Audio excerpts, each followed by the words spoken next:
So, my next question for you is, this is something maybe you could even jot down if you have a piece of paper or just try to remember or conceptualize yourself, is that in all these, we can look at life as like a wheel if we think about the categories of our life.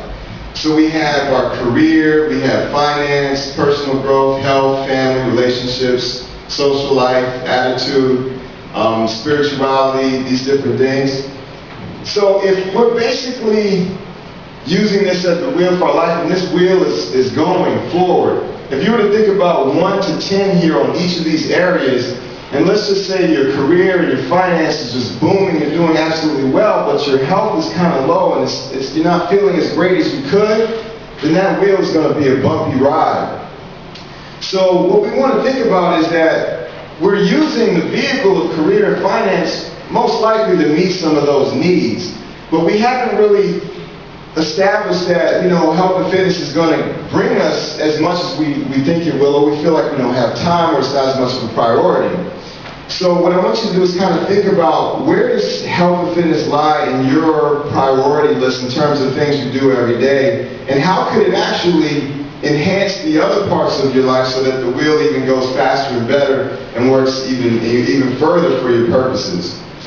And so when we look at that, I think of the classes of emotional influence, which means that health is something that it doesn't necessarily seem good for us immediately because it hurts sometimes.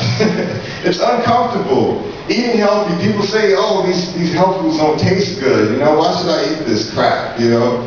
Or it's more expensive to buy the healthy food. For some reason, we attach a lot more pain to the fact that we're trying to do something better for ourselves. But then the indulgence things often feel good in the moment.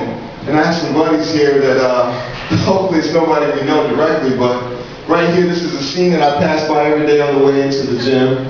And, it feels probably good for them in the moment, but it's not necessarily doing any good for them, and it's not really doing anything for the greater good. And it tends to put us into negative emotional states. That could be smoking, over-drinking, overeating, indulgences, addictions, and things like that. And not that anyone's bad for having any of these things, but we can always look for a better way to improve in whatever way. So a high-class emotional experience is something that it seems tough at first. It takes longer to get started, but it's easier to maintain. It's a discipline. It's healthy eating, exercise. It may not feel good right away, but it's good for us. It potentially affects the greater good, allows us to impact other people more, and gets us into positive emotional states. So that's really where the motivation comes from choosing health as that vehicle that gets you to meet all those needs and gets you to the next level with what you want to do in your life. All the way around, this should be a month-to-month thing.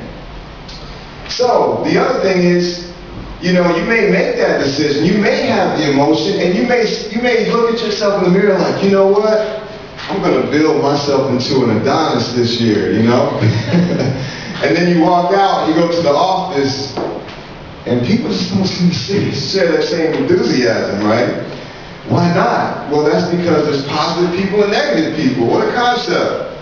And what I call, from a book by Tom Venuto, who wrote a book called The Body Fat Solution, he has what we call the turkeys and the crows. And when you plan, you just have to understand that these people are going to be around your vicinity. And they're going to kind of hover around you and say whatever, but you've got to stick to what you know is best for you. There's the pessimist. It'll never work. Anybody know anybody like this, the pessimist? There's the complainer. I'm sick and tired. This sucks. Just complain about everything. Complain about the paychecks. Complain about the job. Complain about the chair. Complain about the water. Complain about the presentation. The critic. You're going about it all wrong. They know everything, but they don't do anything. The hedonist. Life's too short. Live a little. The temptress. Loosen up. Have a few shots. And by the way, I was at our holiday party last night for Equinox, and we had 2 parties actually, the before party and the after party.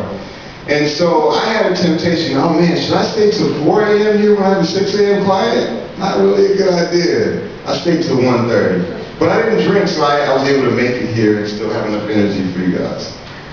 The dream destroyer, it's impossible to do. They just don't think anything's possible. And then the saboteur, this has a lot to do with sometimes hierarchy of bosses and managers and people who flex, a lot of power. They don't want to do it. You have all weekend to do the work. It's like you make up your brand new plan about how you're going to come to Equinox and work out, and he's like, yeah, have this report to me by Monday. And you're like, So these things happen. Seems like it's negative for you.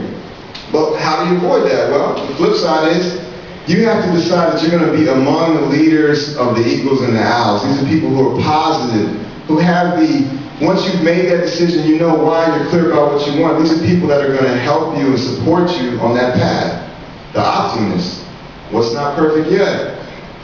And the complimenter, you look great today. And I always like to say, if everybody in here complimented everybody, just by the mere fact of complimenting them, your holidays are going to go great, I can guarantee it, and you'll have a lot more energy and enthusiasm just by you giving that, people giving it back to you.